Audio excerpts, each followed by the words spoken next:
Continue. How did you get on with that function of Linggle?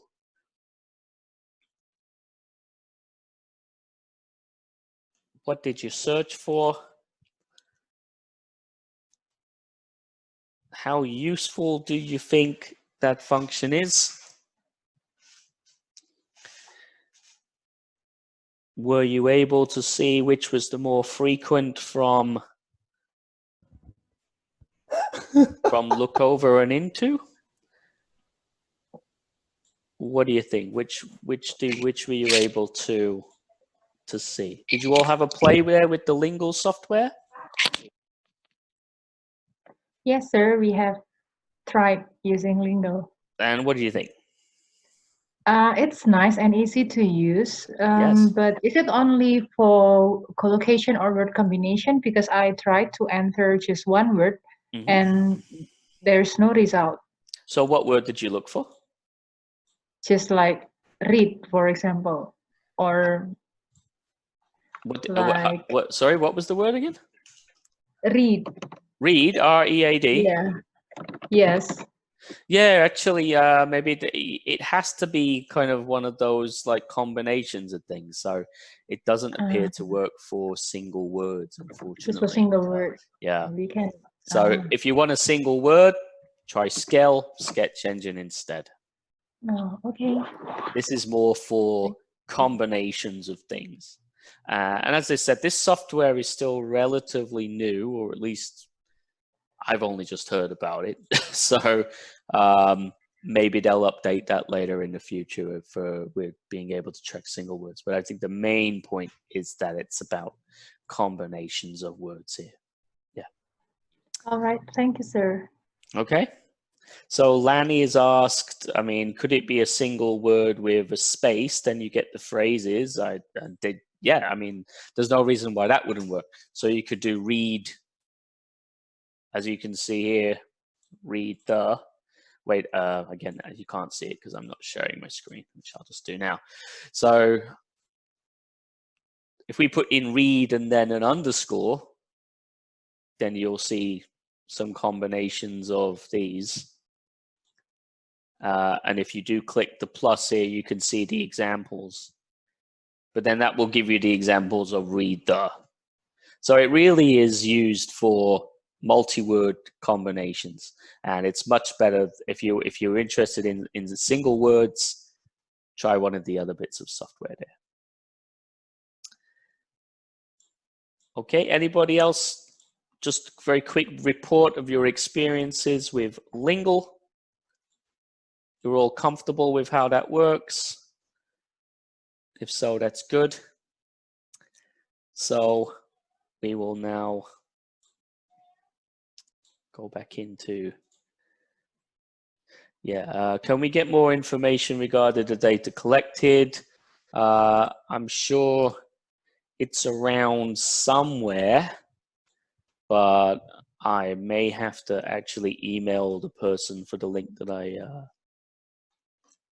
got it from. But yeah, okay, but yeah, thanks for your feedback on that one. It's pretty new, and this is the first time actually that I've tried to use it with people for data-driven learning purposes. So hopefully this can be added to my own course later.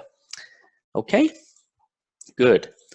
So let's carry on with the different functions. And we've gone through collocation, and the next use of Corpora that really was kind of the purpose of the online course that I made, the Improving Writing Through Corpora course, was the use of Corpora for resolving both grammatical errors and lexical errors. Lexical refers to vocabulary errors.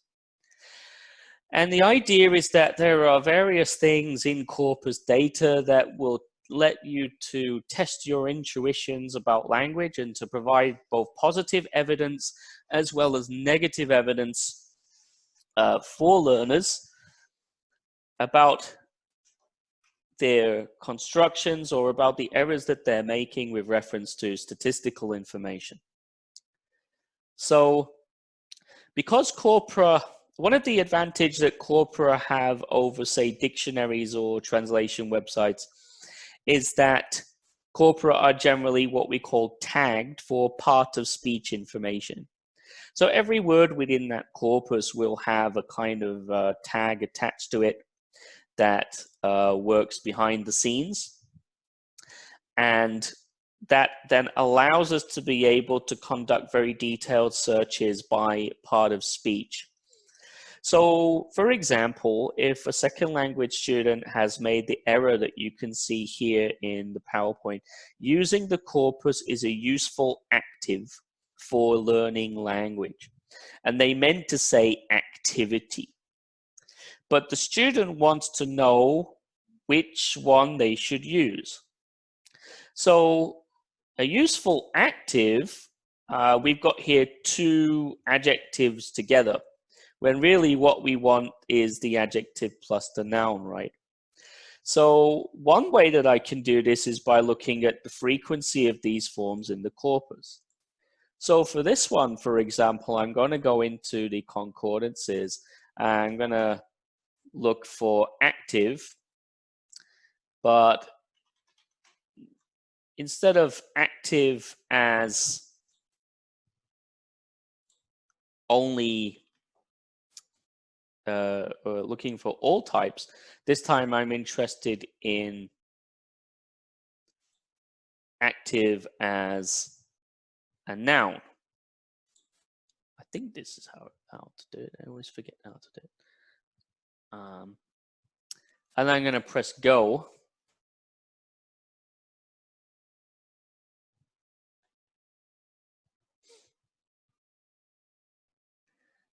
And this has given me kind of set of results here. Or maybe I've done this incorrectly. Sorry, I always get confused about this, but I'm going to try again here.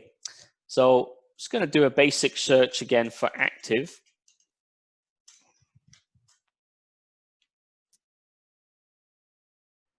But this time I'm interested in looking at the frequency of this in terms of part of speech tags. So in this case, I've got here the tag JJ, and this comes up 762 times. And I know that the tag JJ stands for adjective. And NN2, which is a noun in plural form, that appears just once, and it's probably an error of some sort. With a corpus of a large enough size, even in native speaker text, you will invariably find one or two errors within that corpus in a multi-million word data set. So what this is telling me is that active can't be a noun, right?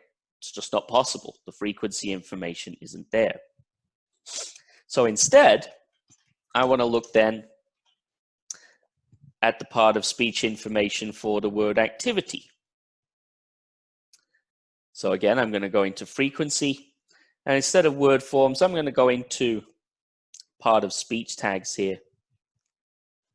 And now I can clearly see that activity is the noun, and it can be found in single form, which is NN1, and it can also be found in plural form, which is NN2. So for the single form, again, if I click here, the little three dots at the bottom and click only this, that will then give me lots of examples there with activity in it. And that's one way that I can find out whether the word is more commonly used as a noun and what the right form might be. Another example might be to search for a lemma. So for this, I'm going to search for active. And a lemma comes up on the next slide. Is that what a lemma does is it provides you, well, you think of a lemma as a kind of base form. And then if you query by lemma, it will give you all of the different morphological variations of that word. So for example, if I looked for do as a lemma, then that would give me the various forms of do in the data. And then I've got some concordances of those. I've got here do, doing, did, and so on. And then I can also look at the word forms by using the frequency function. And then here I've got the different variants of the verb do. I can see do is used most frequently, followed by does, did, done, doing, and then some capital letter forms, which unfortunately appear as different entries there. I also have a historical view with doth, which is an odd one. It's from kind of Old English there. So that's something that I can do with Corpora to query them by part of speech, to query them by lemma. And this will allow students to get information about the part of speech that the words that they're using, and to check whether they're using the right form of the word or whether they've chosen the right kind of morphology to be attached to the word. So that's very useful for, say, errors of tense, agreement, in terms of person, number agreement, and so on. And if you're more interested in using SketchEngine to work out those kind of error issues, you can take the time and go ahead and do Module 3 and Module 4 of the Improving Writing Through Corpora course, and it will take you through in detail all of the different functions there that you can do. Whether you think your students might be ready for that or not might be a different option. It's easier to try to bring them in gradually. But certainly for errors, including errors of phrases or missing words or alternatives, the use of wildcards is very useful function of Corpora such as SketchEngine. And I can put in some examples here where a student quite often writes as matter of fact, but there's a couple of missing words here in this construction. And by querying the corpus using the wildcards, I can fill in the gaps of what might be missing. So if I put here as star matter star fact, do a search for these, then it has given me the full expression here as a matter of fact. Whereas if I only added as matter fact without the star, I can see here that I only get 2 hits.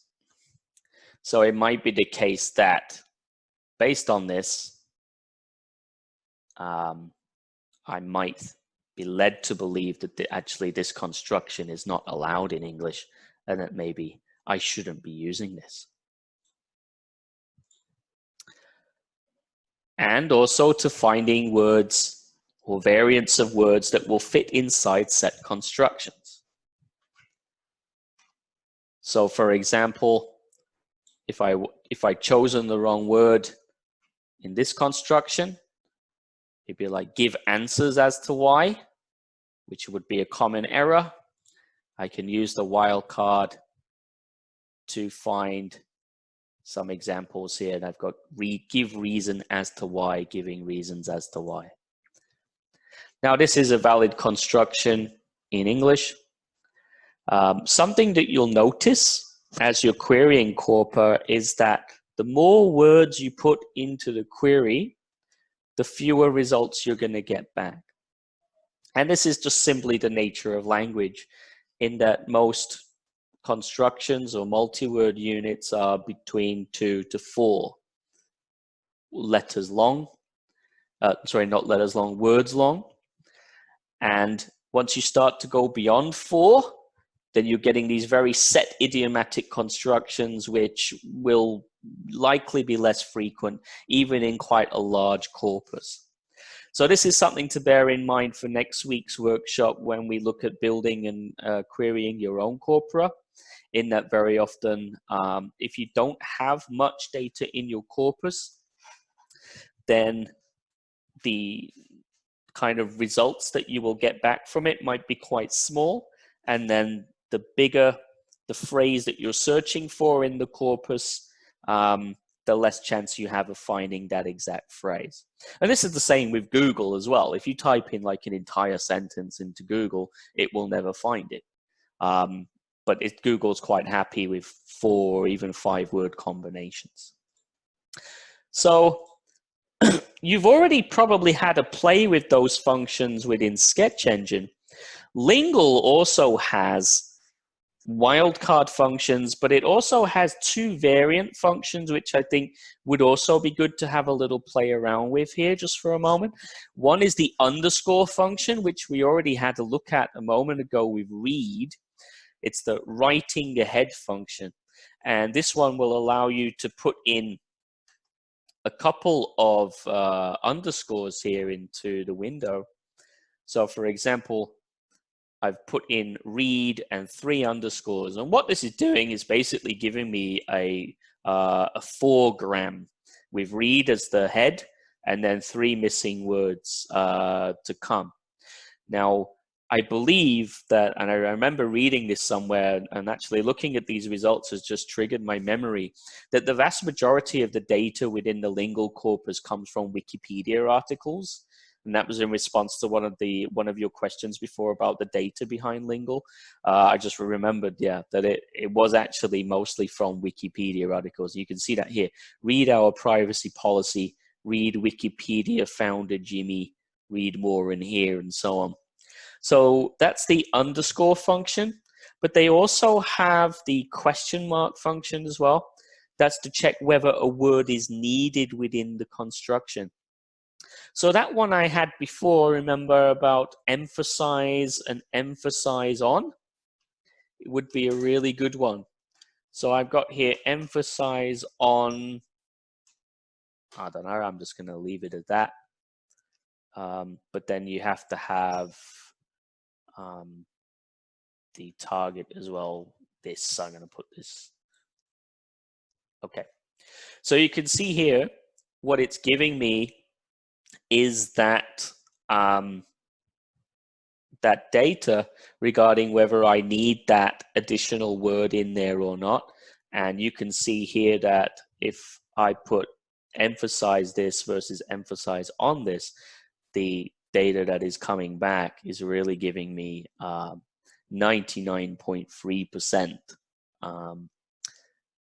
reading here that I do not need to have the word on in this construction.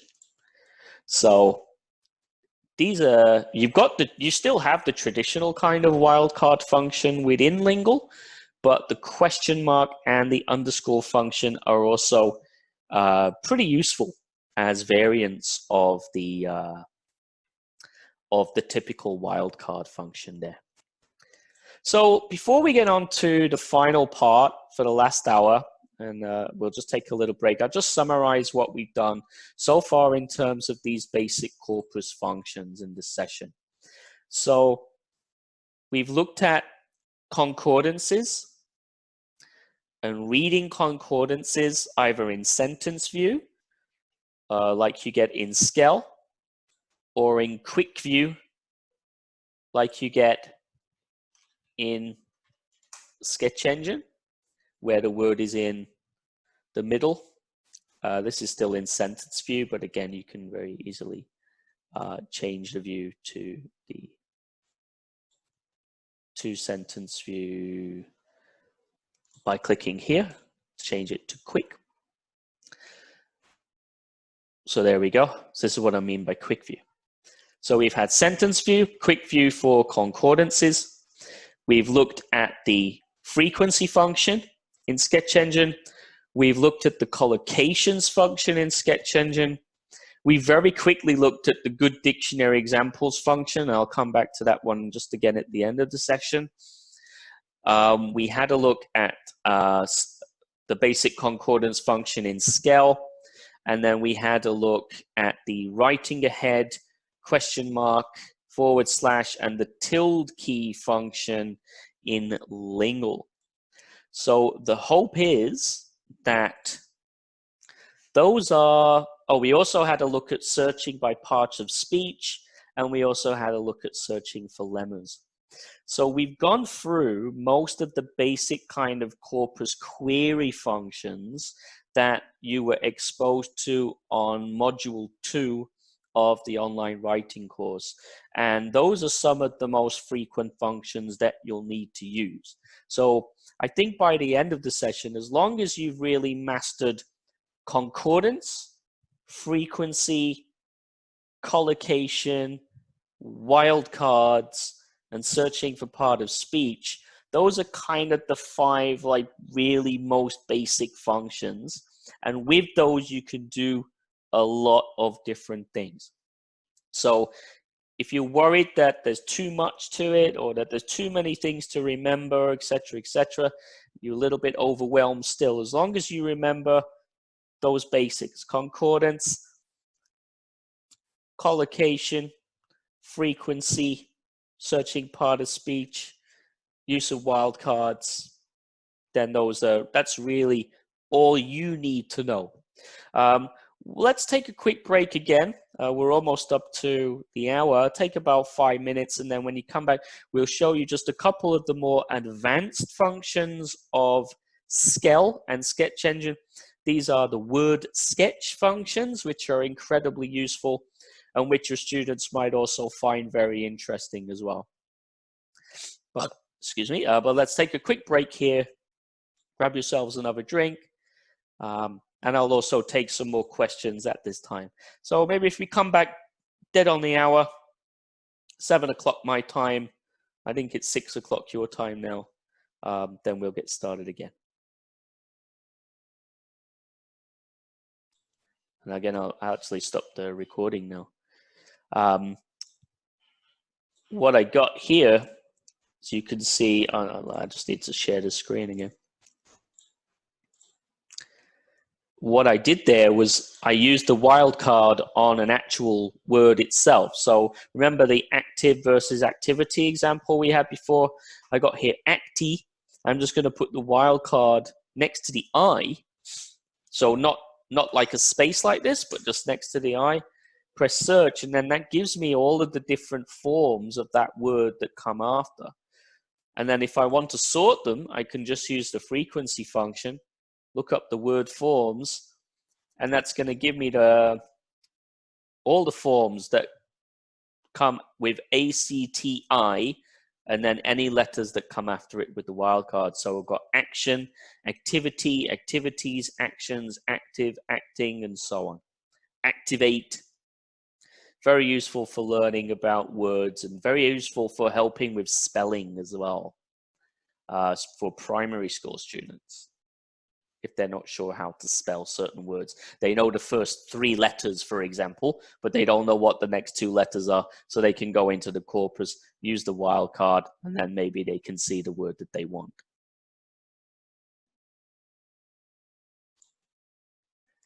Okay, let's go back into it. So we're on now at 7, and we'll just introduce the last few corpus functions, and then we'll finish off. Now remember, so far I've said that even at the end of the day, you still don't really know that much about the software. You're not sure what to do, not sure how it works. As long as you remember concordance, collocation, what is it? Oh, sorry. Concordance, collocation, frequency, wildcards, and maybe to a lesser extent searching by part of speech, then you pretty much mastered the basics. In terms of more advanced functions for the more technically minded amongst you, and you may find, as I said right at the beginning of the lesson, that your students will be better at this than you will after a short period of time in training. Children, younger children, teenagers these days, they just have that power to just automatically know how things work. There's a case in point. One of my assessments on the EAP course that I run at my university involves students making their own video, right? Students have to make their own video. And most of them, you can do it using PowerPoint. And I got so many questions like, how do I do this? Students so upset. They never made a video before. They didn't know how to do it.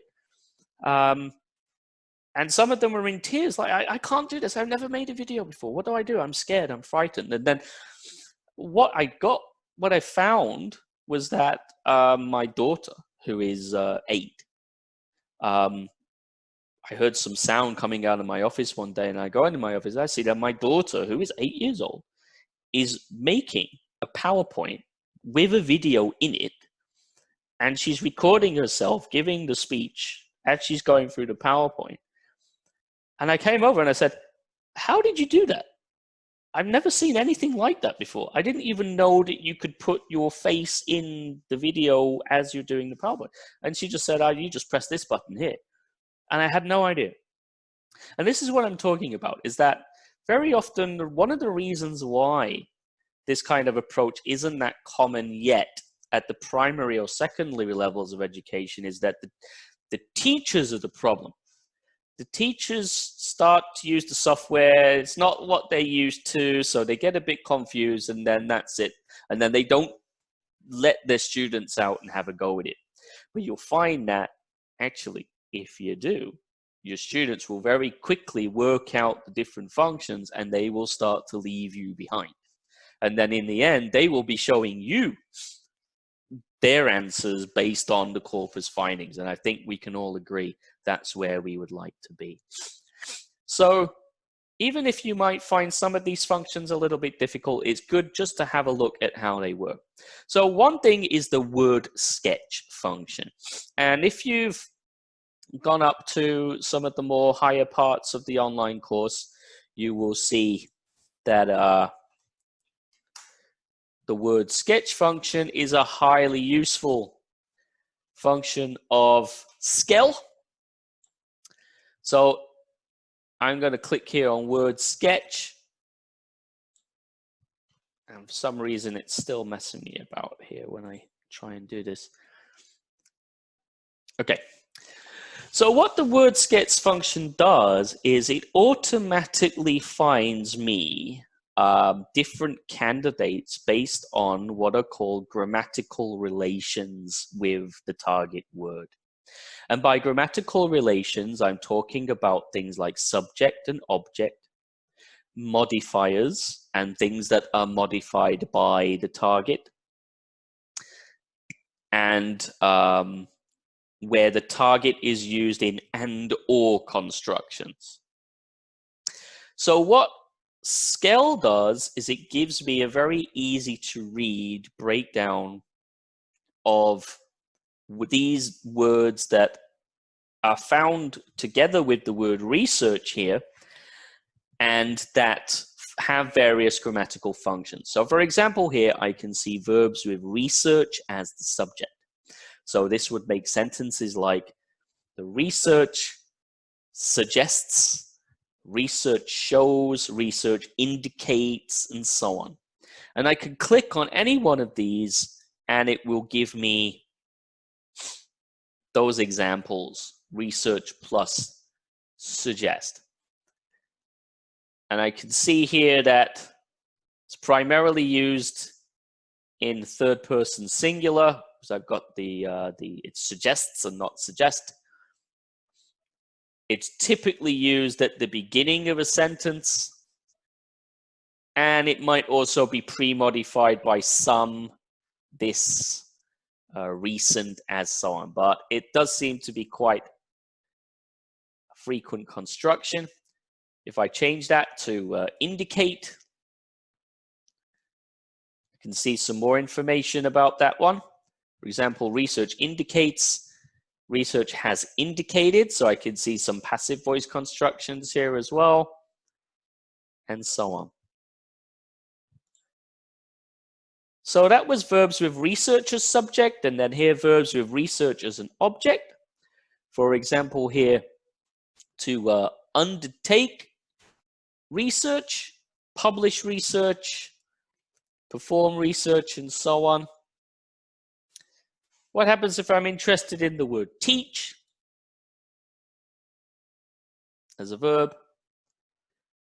Here, this is the subject of teach. So I could have teach and experience.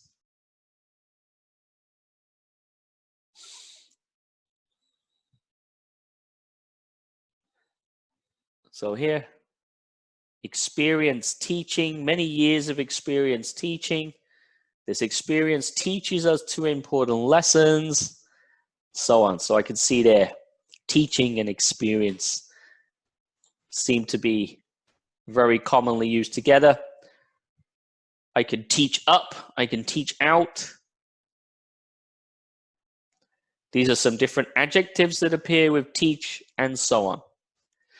So if a student wants to learn about a new word, they can put that new word into SKELL, use the word sketch function, and they can be given a whole range of different information, grammatical information, lexical information about that word, and pull up lots of different examples at the touch of a button. So it's a highly useful feature. Now, that same word sketch function is also found within SKELL as well. Sorry, SketchEngine as well. So if I click here on word sketch, again here I'm going to put in the word teach, press go, and here I've got a list of different grammatical relations about how that word is used and the different words that go ahead with that.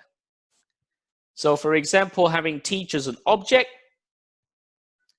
both in active and passive voice here. Children are taught. Chimps are also taught as much as children, or maybe the teaching is similar between children and chimps. Adolescents are as well commonly found together. Students, of course, English, and so on. We also have reference to different grammatical relations like prepositional functions where things are taught in. So for example, when you see here the PP, that means preposition. So we've got preposition in, preposition to, preposition by, preposition at. So I got here prepositions with teach and in. Things are taught in the curriculum, taught in schools, taught in universities, taught in English, and so on. Whereas for to, they taught to children, taught to a 5-year child, taught to students, and so on. Modifiers of teach here, widely, explicitly, and still. And if I want to bring up some concordance examples for these, I could click the little 3 dots, click the button, the first one that pops up, and then I've got my examples here. Just 2, but it's enough to tell me that this is a construction here in English. Or if I wanted to, for example, look at the word sketch of teach plus curriculum, instead of clicking the first option here, I can click the second one. There isn't enough data for that one, so it was a bad example. But with more frequent hits, you can actually stack word sketch searches on top of each other. So that was the word sketch function. Why don't we have a little play with that now? What I'd like to do is we will have a go maybe at the last one here, because I don't think we have time to do 1 and 2. So we'll just go straight to 3. And the task I'd like you to do with the word sketch function in SketchEngine is this. Start a new word sketch and choose a noun of your choice. Write 2 sentences using this word together with examples from the subject of column. So what you need to do is go into word sketch, type in a noun, for example, activity. Go to the subject of column. You can see here, and write down 2 example sentences from any of the results that you get. I'm going to put you into groups, the same groups that you've been in before. Have a quick play around, decide which noun you're going to use, and then just make a note of the sentences that come up. So this will give you the chance to explore that function on your own. 2 sentences, and you can do it using the subject of grammatical relation. That's fine. If you want, you could also do the object of or the modifier one. It's up to you. You just write down the sentences and then you tell me which grammatical relation you wanted to use. Does everybody understand?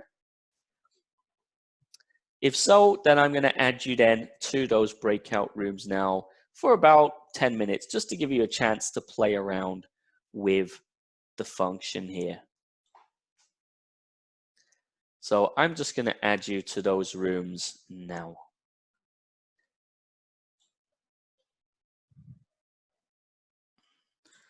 Now you've got the invite. If you could just join the rooms and start to work on that task. If you want to use SKELL, you can. If you want to use SketchEngine, you also can do that as well.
Okay, so now everybody's back.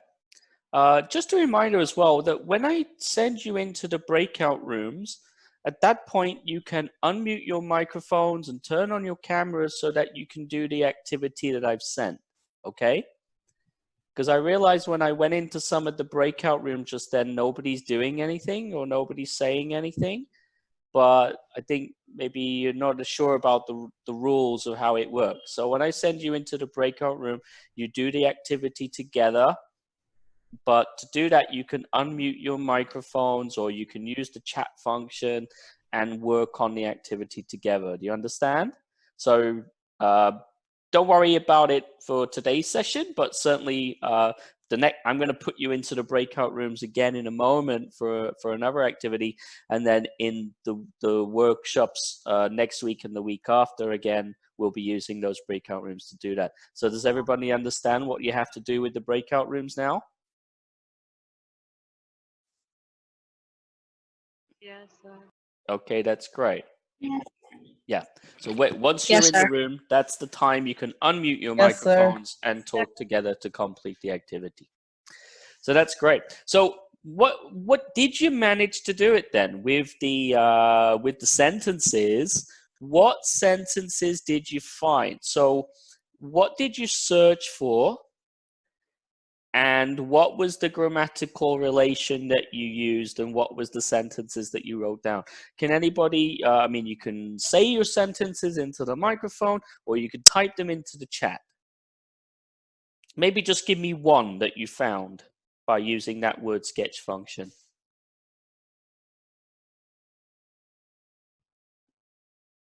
So what was the word you searched for? And what was the grammatical relation that you used? So Bea searched for table. Shatan Lee searched for liquor, well, obviously something on his mind there. Result, okay. And then, so let's start with Bea there. For table, what grammatical relation did you look up with table? So was it like subject of table? Or modif? Okay, so I got the table below shows for subject of. So that's great. Right away, any student who wants to know about the word table, not as in like wooden table, but as in a table like as you would get in a research paper, they can find that kind of expression by looking at the subject of line there. Liquor, Shatan Lee, what did you get a good any good sentence out of that one? And what grammatical relation did you use? Ranga, you too. What was the sentence you got?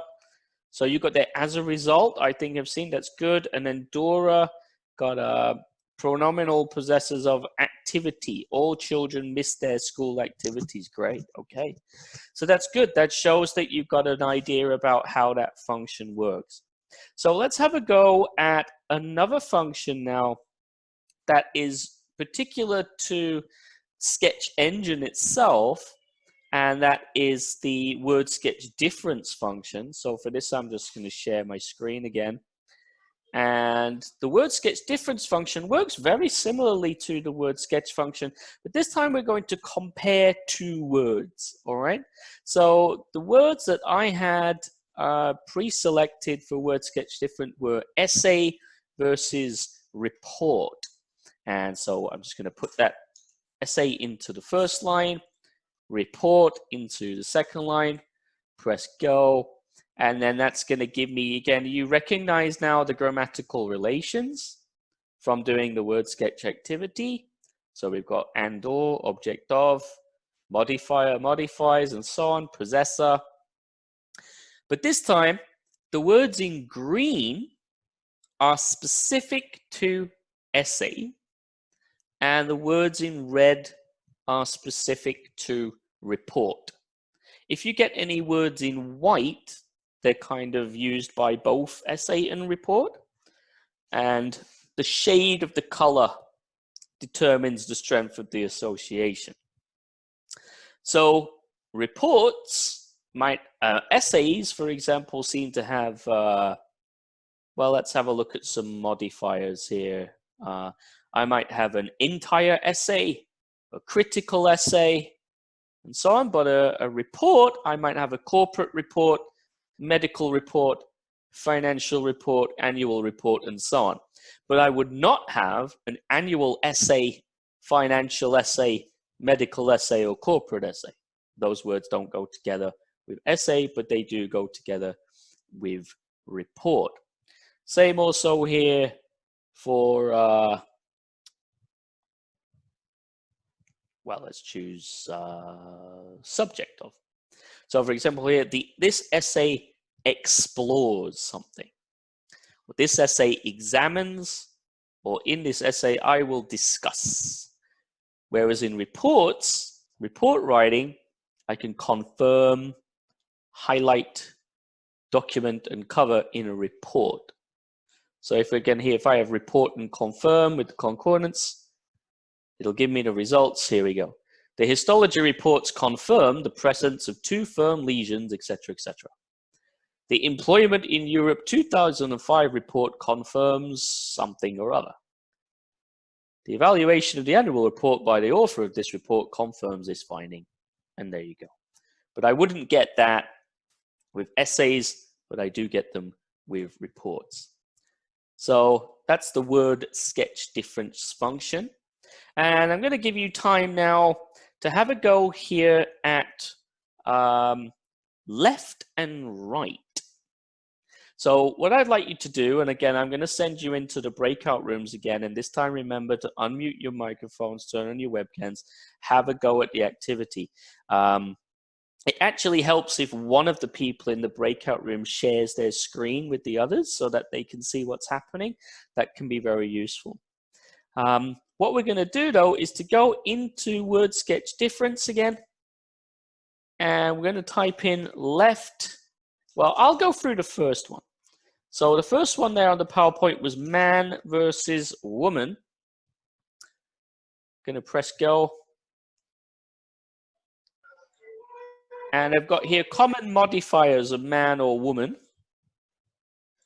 So here, where's my modifiers? Okay, so I got here million and reasonable. Million as in Million Man March, I believe. Reasonable man appears quite often, but not reasonable woman.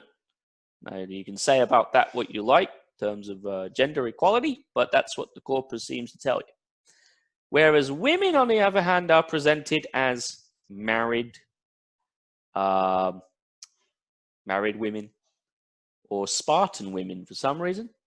Or look at the modifiers grammatical relation, for example. So we've got here man standing, man power. Whereas for women, we've got women poet, women writer, and so on. So there are differences there between man and woman using the word sketch difference function. But how about you guys? Let's have a go again with that breakout room. And I want you to try number 2. What words do left and right commonly modify? I'll send you in for 5 minutes and then get back to me with the answers, okay? So just change options here, 5 minutes, and send you back into the rooms. Here we go.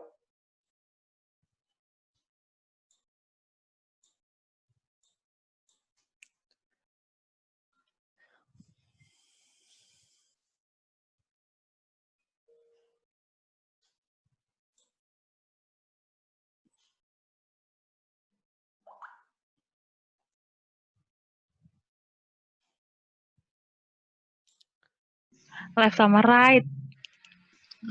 Stanley. Oke, nggak mesti non. Oke. Wait. Itu yang sebelumnya. Wait a minute.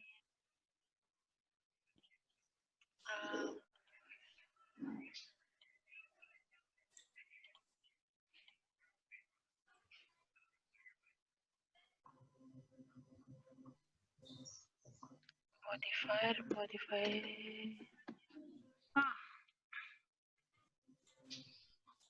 Houses. House publishers. House price. Australian house. Australian house.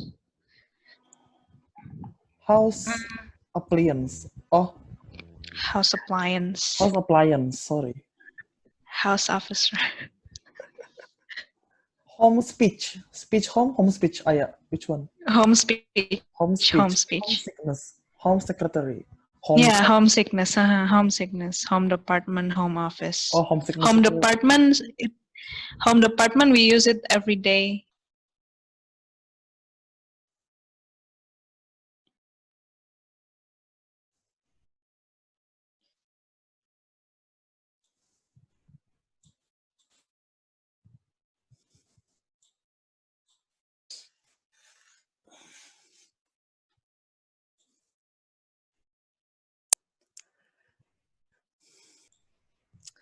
Yeah, so about searching with subcorpora now with the word sketch function.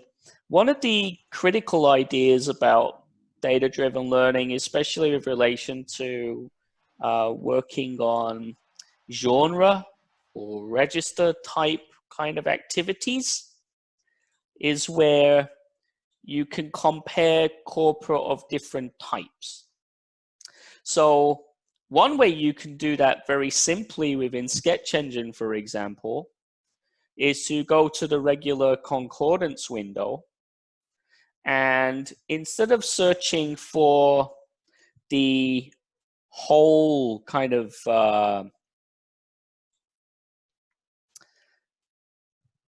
instead of searching the entire corpus, I can search by particular genres or disciplines.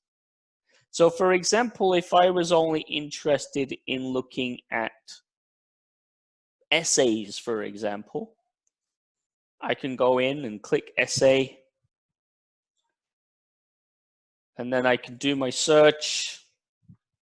So let's say teach,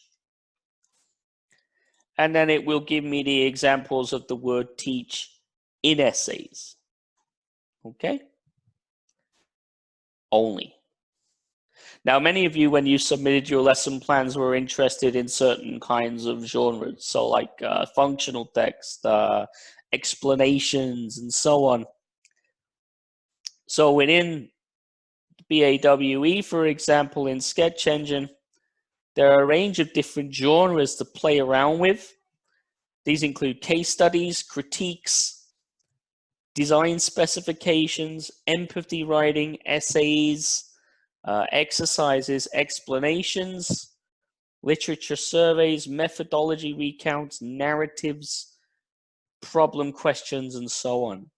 And you can search within these individually.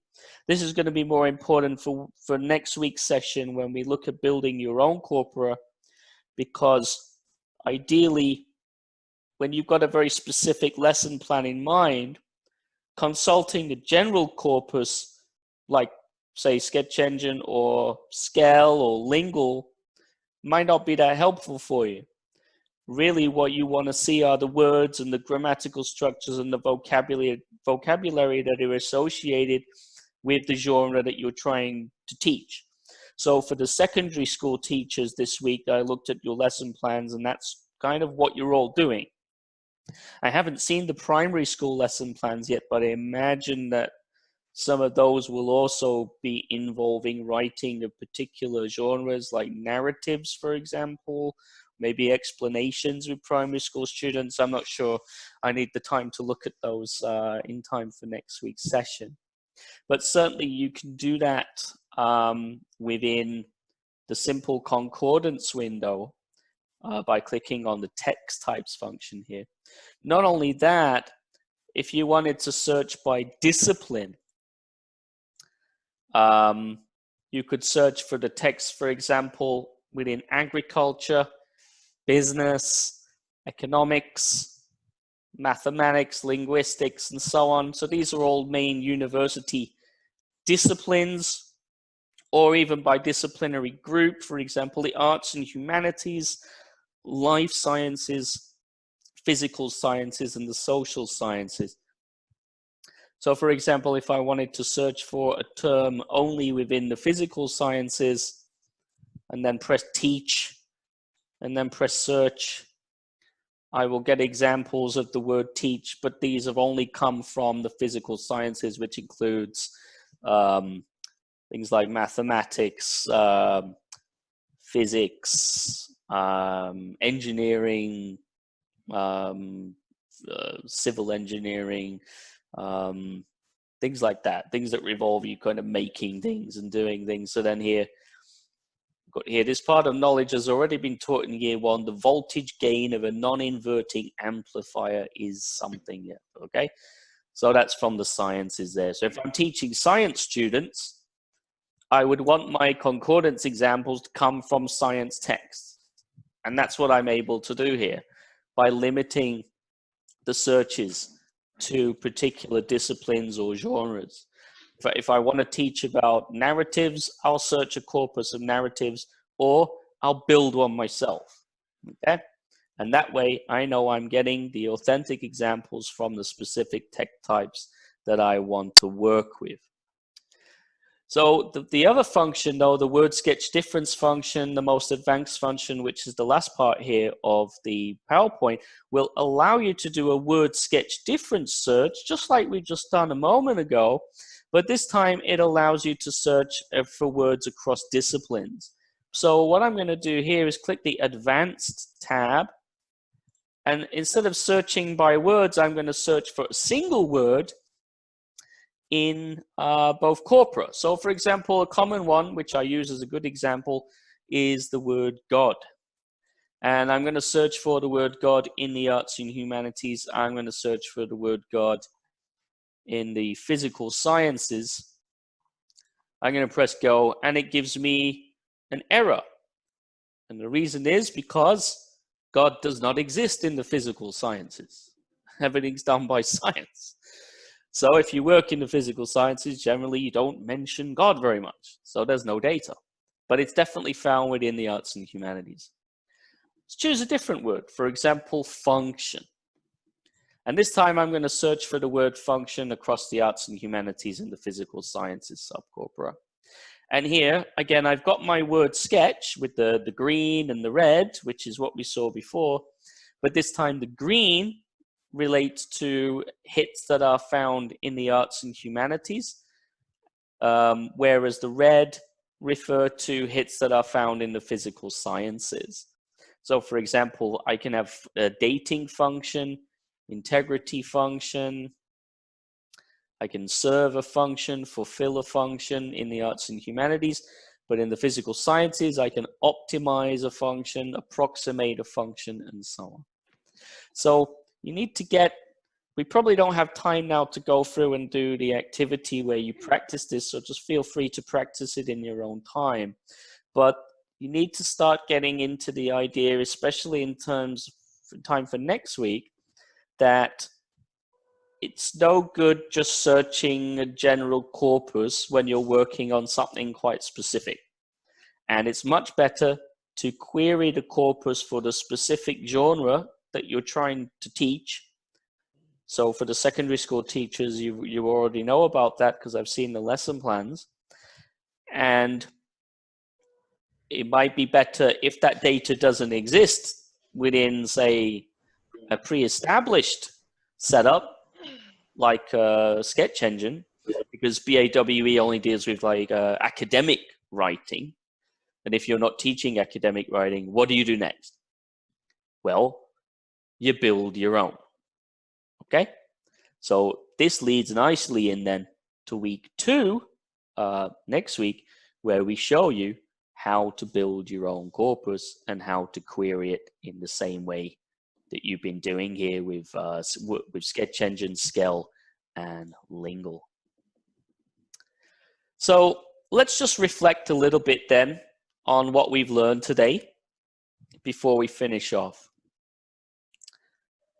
And as you can see here, we can use a corpus to generate a range of authentic examples of language in use for many classroom purposes, such as deriving or disproving rules about grammar. Right? That's one we had to go at before with reference to the use of I in academic writing, passive voice in academic writing, and so on.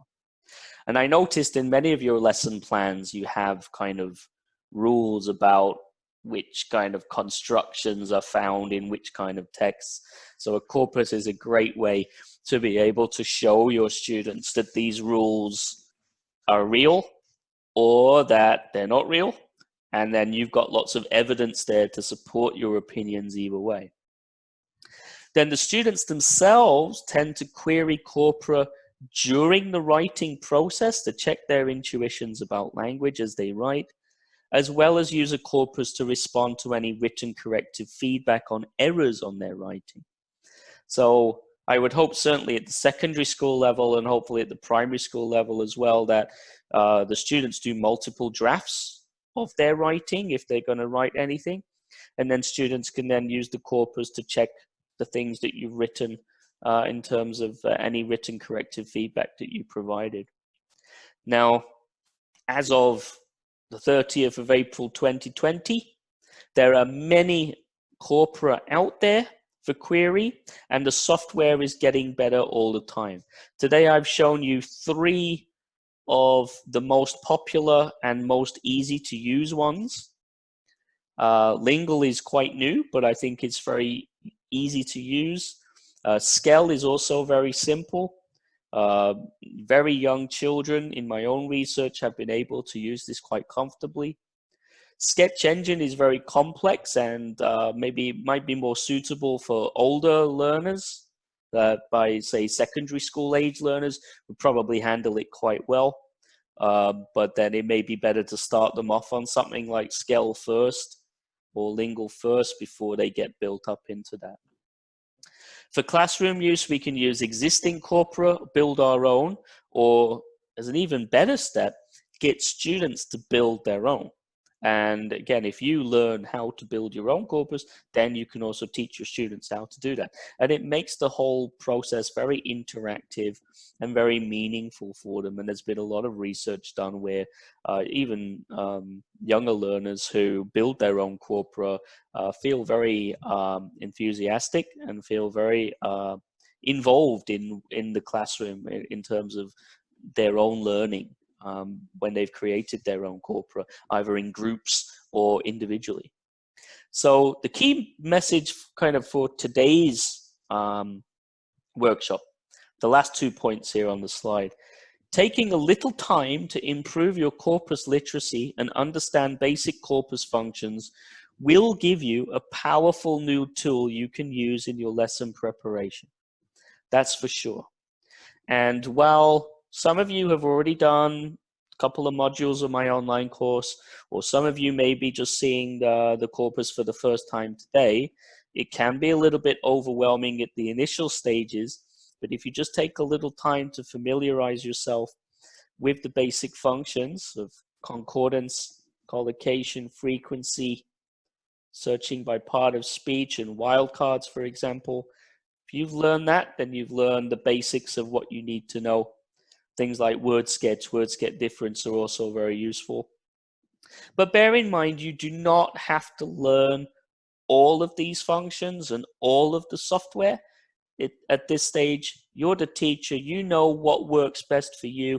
You've got an idea about what works best for your students. So just stick to the most useful functions and the most useful software that you feel comfortable with. And then maybe later, you might move on to something else once you've developed a little bit of practice and a little bit of mastery over some of those more basic functions. So that pretty much brings me then to the end of today's session. I'm going to hang around for another 10 minutes here just to take up any questions. You can also send any questions by email. And then don't forget, next week's session, we're going to have a look at 3 little useful bits of software that involve building your own corpus. And then the week after, we'll deal with incorporating this into lesson planning. So thanks for listening. I hope you found that useful. And I'll now have a little bit of time for some questions. I'm going to stop the screen sharing as I do this. So I can take questions by microphone, or I can take them by chat.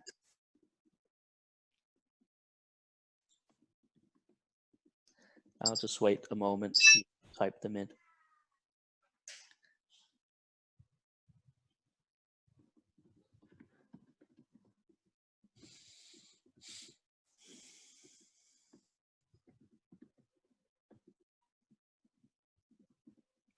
Again, I apologize that we've had to do this by online. It's not an ideal situation. It's much easier if we can be face to face, so then I can be in the room and help you like each individually in person.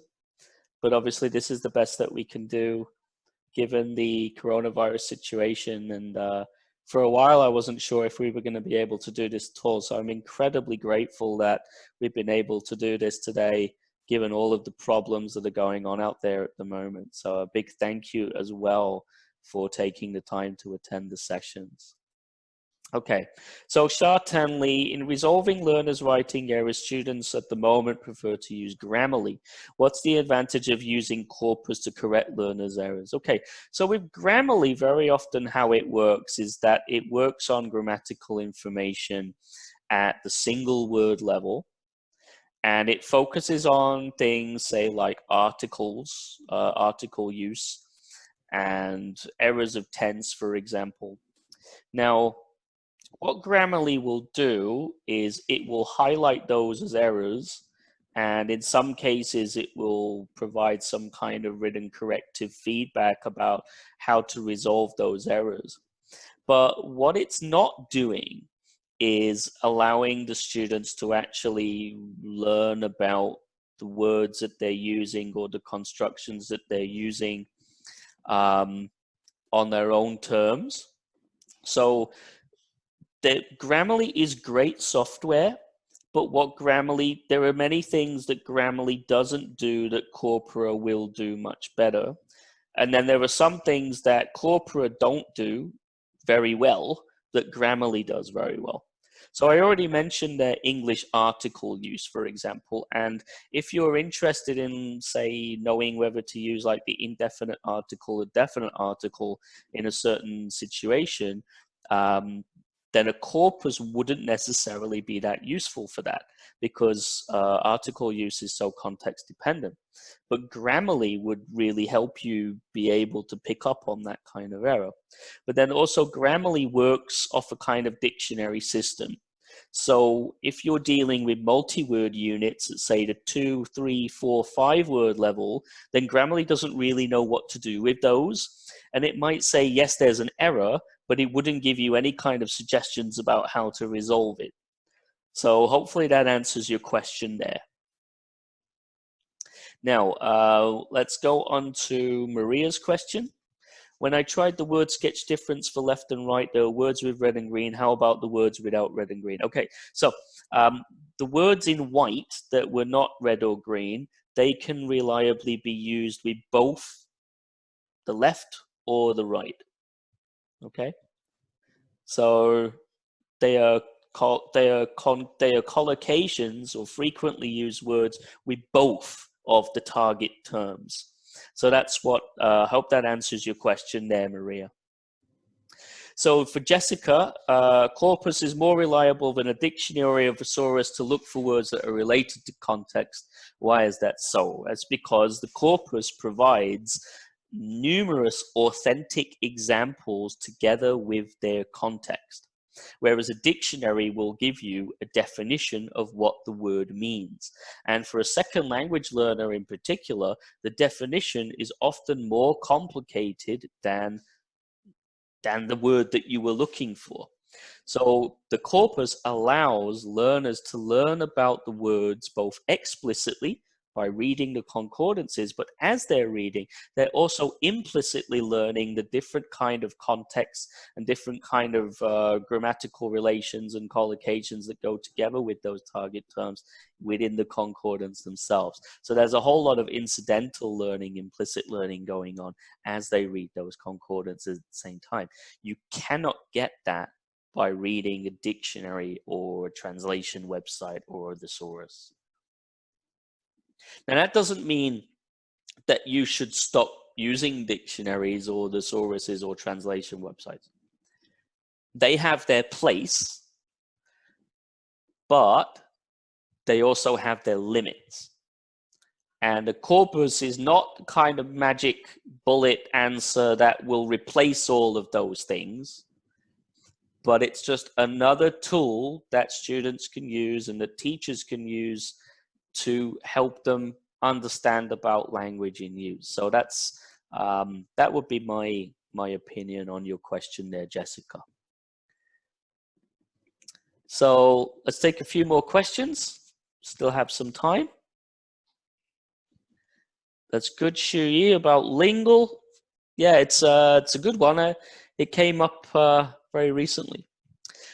Araphilia, out the free sketch engine we use, is there one that's better than the other? It's up to us how. Yeah, I mean, it's up to you about how you use it. So SKELL is very simple. you can type in, find some concordances. You can use the word sketch function with single words. And for many people, that's as much as you probably need, maybe ever, right? I mean, it's perfectly fine to go ahead and use that and just have that be the only thing you ever use in your whole career. That's no problem at all. The Linggle one seems to be a very user-friendly way of dealing with multi-word units and collocations. Seems to be quite a lot easier than the main SketchEngine one, which is a bit more complicated. And then lastly, the big SketchEngine one, the one that's mostly featured on my online course, is the most powerful, the most multifunctional, and you can get a lot out of it, but it really takes a bit more training to be able to use it. So I wouldn't recommend you use it, say, with like absolute beginners. It may be easier to get them to use a different software first, like SKELL, which is a bit more user-friendly in the beginning. And then maybe later, if they feel a bit more comfortable, then you can introduce them to some of the more complex functions. And as I said, very often it's the teacher that's the barrier, because the teacher thinks, I can't use it, so my students can't use it. Very often that's not the case. If you let your students have a go, very often they pick it up much faster than you do. And then, of course, I got to mention that those are just 3 that I mentioned today. In the next session, we'll provide you with some other software for building and querying your own corpus, and you might find those much more useful than the 3 that I've shown you today. So hopefully that answers your question. So for Nathania, I can use Corpus to choose better words for my writing, etc., because I have that frequency information there. And yeah, it's incredibly useful. And having that frequency information there allows you to check whether your intuitions are correct. And it's very important to have that frequency information there, because you can compare the frequency in, say, one corpus with that of another corpus. You can compare the frequency of one word compared with another word, and you use that frequency information to help you make decisions about word choice or the appropriacy of a word, and that's an incredibly useful tool. And native speakers already have an idea about that frequency information as a result of learning their first language. Second language learners don't have that knowledge, which is why they make odd expressions all the time. But to have that frequency information there in front of them suddenly becomes a very powerful reference guide to help them choose the appropriate words in context. So hopefully that addresses Nathania's points there.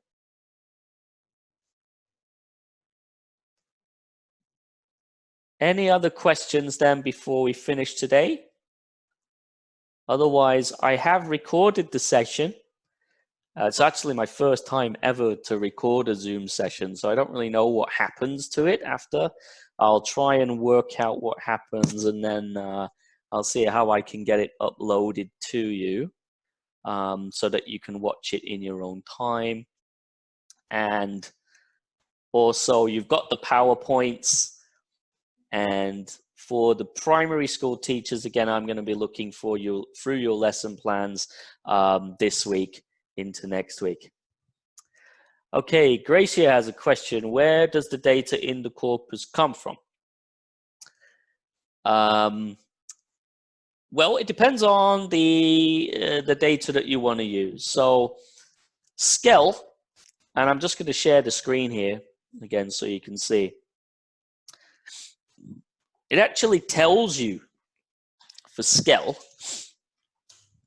where the data comes from on the description here. Okay, so it says here, discover the English language through a billion-word collection of news, scientific papers, Wikipedia articles, fiction, web pages, and blogs. So they're not that specific, but it is a billion-word collection sourced from those things.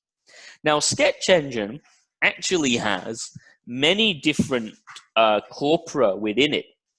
In the free version of SketchEngine, so the one that we're using now, you have the British Academic Written English corpus, which is the main one that I've been using. And this is constructed of about 6 million words, or 7 million words, sorry, of British academic written English texts from undergraduates, postgraduates, and university professors.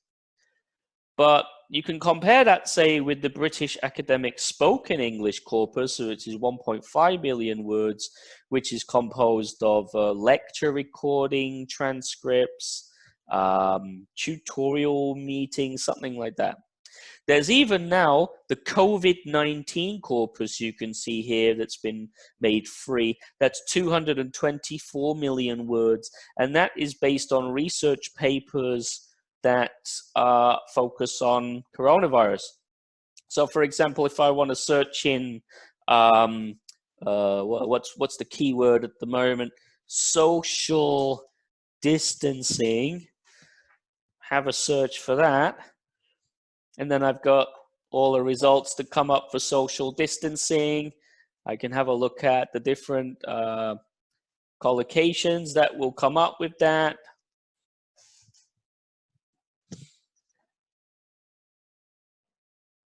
It's quite a big corpus, so it might take a while to search through, like 250 million. Okay, so social distancing measures, rigorous social distancing and quarantine, and these words seem to come up. Social distancing etiquette. So you can do a whole corpus study here, expose your students to something from the COVID-19 corpus, which I didn't know about. Not only that, in the paid version of SketchEngine, so you can pay for an annual membership, there are about 200 or 300 different corpora in here, composed of all kinds of different things there. So yeah, Gracia, I suppose that answers your questions for the ones today. But then obviously when you go to build your own corpora next week, then you will choose the texts that go into your corpus, right? So we have to think about what text should I use, where should I get them from, and then are those texts going to help me with what I want to do? So Jessica says, corpus helped me find some words I've never heard before that exist, which is great. Are we allowed to use those words for other contexts? Well, I mean, that's a good question. So then you would search for those words in another context, right? So say, for example, you got some words that were found in functional texts, and you want to know if you can use those words, say, in spoken English, then you do a search for those words, and if it wasn't there, or very low frequency, then you'd have your answer. So this is what I'm talking about. We'll talk about more this next week in terms of searching for things in different corpora, and getting that information from different corpora will help you to answer those questions. As for Ranga, who invented corpora, I don't actually know. I mean, they've been going for a very long time, but it's only recently that people have been using them for language teaching purposes.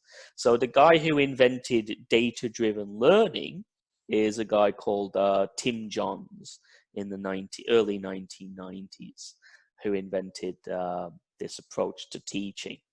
But corpora have been around since the birth of the computer, since 1960s, 1970s. So, yeah.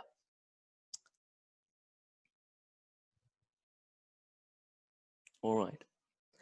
Well, if that's all the questions, then it's great. I think it's been a really good session, very useful questions, very useful input, and I look forward to seeing everyone next week.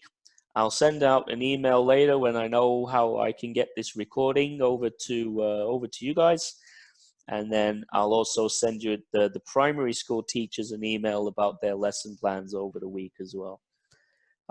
So many thanks. If you have any other questions, also send me an email. at any time. Thanks for listening, and we'll see you again next time.